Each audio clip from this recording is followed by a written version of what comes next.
This is Nescafe's Dolce Gusto giant pack of my favorite cafe au lait coffee pods. These are fantastic.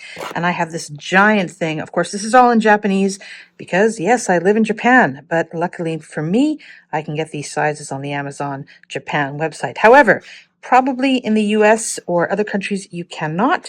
The standard size for this is, I think there's boxes of, they're not as robust as this either. This is pretty tough.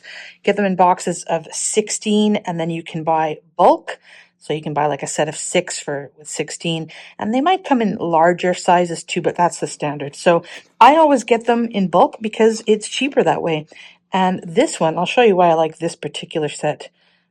I like this format because I can just keep it on my shelf unit here, wedged between some files, looking pretty scruffy, but it gets the job done. It cleans up my space on my counter. Now I use these pods with my little machine here in the office. They just fit nicely into here. Oops. One-handed, like so. Press the button, and away you go. This coffee, to me, is surprisingly delicious. When I inherited my coffee maker and a bunch of these pods, I really wasn't expecting much. But I find them as good as any, cafe like Starbucks and a little bit cheaper. These are not the most environmentally friendly, I'll admit, but boy, are they convenient and they sure are tasty. So yes, I recommend these quite a bit.